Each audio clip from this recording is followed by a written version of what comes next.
SUV buyers need a multi-talented car they can depend on. It has to combine strong safety credentials with impeccable reliability and impressive capability in all weathers and over any terrain. This was the list of requirements drawn up by David Wood from Sussex, and he decided that only one model could fulfill his needs, the Subaru Forester. David is among an increasing number of drivers for whom the Forester is the best-kept secret on the road. He said, "Probably the biggest reason why I love my Subaru is that it not only fits into my life, but also allows me to do the stuff I love. I spend most of the week at my desk, so I like to make the most of the great outdoors at the weekend. One of my hobbies is fell running. It's great fun, and I love the challenge. Some people think it's just running in the countryside, but I can tell you running through the Brecon Beacons isn't easy in the middle of the winter, or at any other time of the year." But while David is happy to take risks on the fells, nothing short of complete safety is good enough when he's behind the wheel. He said, "I like to push my boundaries when I'm running. On the road I'm completely different. When I'm driving, keeping safe is my #1 priority. It's one of the main reasons I bought the Forester, with its 5-star Euro NCAP safety rating and clever eyesight driver assistance technology." What makes the Forester really stand out here for David is the eyesight system. This uses dual cameras to scan the road ahead for potential dangers, and helps to keep him safe by providing warnings and even collision avoidance assistance if it's needed. He said there have been times when he's been driving home after a long day of fell running and Eyesight's pre-collision braking system has alerted him to hazards that he was slow to pick out himself. It's even stepped in on the odd occasion to deliver braking assistance, helping him avoid a nasty incident. The lane departure warning and lane keep assist systems are excellent, ensuring his attention remains on the road, especially on long motorway journeys. But David didn't want a car focusing on safety at the expense of everything else.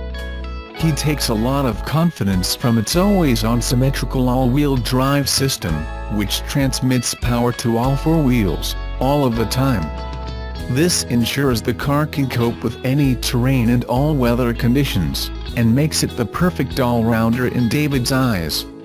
Adding to the rugged appeal is its impressive 220mm ground clearance, while its X-Mode technology takes command of the engine, gearbox and brakes to maintain a constant, controlled speed and maximum traction in challenging conditions.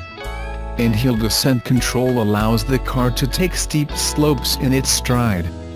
These features mean David can head far off the beaten track in the knowledge that he'll get safely back on the road again. So the Forester is the ultimate package for the outdoor lifestyle David leads. And he summed up why himself: super safe, incredibly practical and unbeatable off-road. The Subaru Forester suits me perfectly.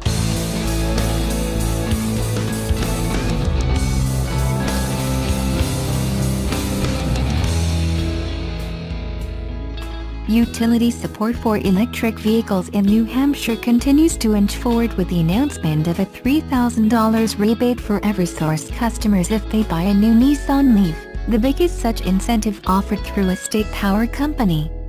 The payment will be made by Nissan, and won't affect other tax breaks and rebates available to electric vehicles. Martin Murray, spokesman for Eversource NH said, "It's all Nissan dollars. We're putting out the news.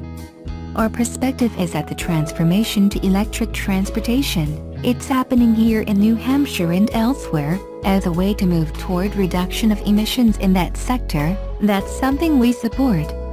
The incentive, which ends July 2nd, is also offered in Connecticut and Massachusetts, the other 2 New England states where Eversource operates. Eversource customers have to bring a bill with them to prove their status when buying the car. Similar promotions involving the Leaf have been offered to customers of a few utilities around the country, including Green Mountain Power in Vermont. Leaf is the world's best-selling electric car, although these days in the US, it lags Tesla models and the Chevy Bolt. The Leaf costs from $30,000 to $36,000, depending on the model. Eversource is not, however, the first utility to help support electric vehicles in the state. New Hampshire Electric Cooperative, which is unregulated and thus more flexible than the state's larger electric utilities, offers rebates of up to $1,000 for buying or leasing an electric vehicle, and $600 for a plug-in hybrid. NH Electric Cooperative also offers a $300 rebate for customers who buy and install a Level 2 charger, which refuels electric vehicles more quickly using a home's 220-volt circuit. More unusually, NHEC recently began offering lower electric rates for customers charging their cars at off-peak times, an incentive to prevent car charging from adding to the load when the grid is stressed during times of high usage, such as in the middle of a hot summer day. NHEC is the state's smallest utility, with 84,000 customers, and the number of customers who have taken advantage of the various electric car rebates is probably fewer than 100 at this point. This new boost, even if indirect, by the state's largest utility can help but raise the profile of electric vehicles. Power companies have an obvious reason to help sales of electric vehicles, particularly when overall electric usage in New Hampshire and much of the country is stagnant or declining slightly. But there are complications, both regulatory and technical.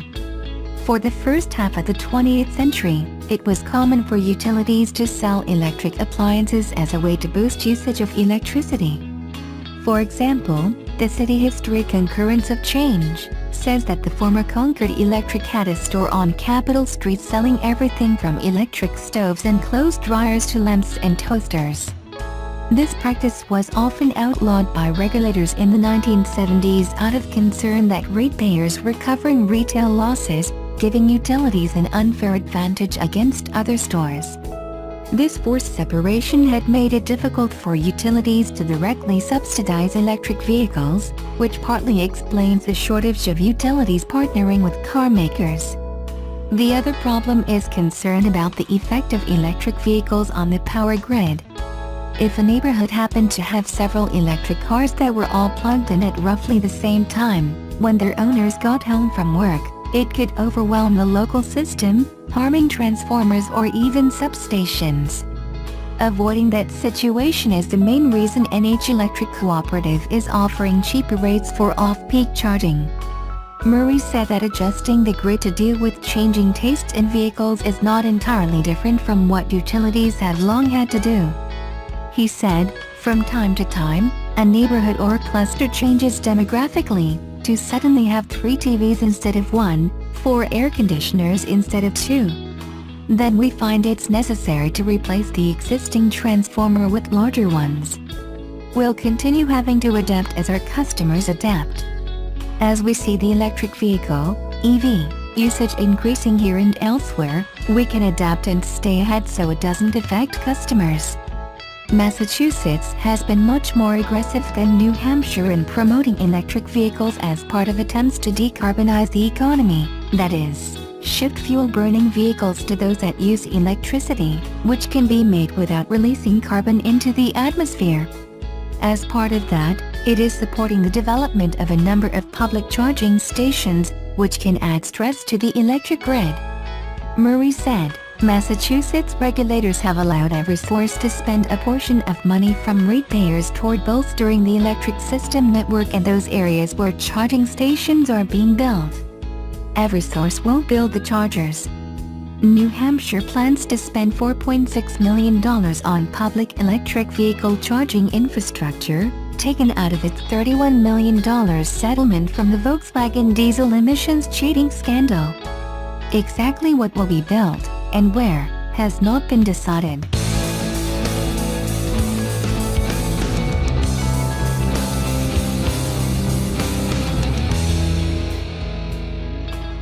Production of the 2019 Subaru Ascent, Subaru of America's long-awaited 3-row crossover, commenced Monday at the automaker's plant in Lafayette, Indiana. The Ascent is the latest model to join the production lineup at the automaker's U.S. plant since Impreza sedan and hatchback output was shifted there from Japan in late 2016. The Legacy and Outback are also built at the Indiana plant, the automaker's only vehicle manufacturing site outside of Japan.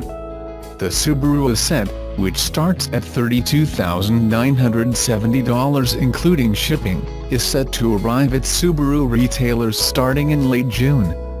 The crossover, available in a 7 or 8-seat layout, is the largest model ever designed and engineered in the automaker's history.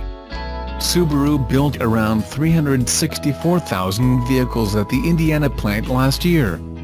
Ascent production is expected to increase output to around 400,000 vehicles annually, the automaker said. The automaker has been without a 3-row crossover, a key segment in the U.S. market, since production of the low-volume Tribeca, also built in Indiana, ended in early 2014. Subaru is forecasting U.S. sales of 680,000 vehicles in 2018, or about a 5% increase over 2017 sales, with the Ascent seen as a critical contributor. Subaru's U.S. deliveries have advanced 3.2% this year through April, and the brand remains on pace to post 10 consecutive years of record U.S. sales. Subaru, which invested $140 million and added 200 jobs for Ascent production, held a ceremony to mark output of the first model on Monday.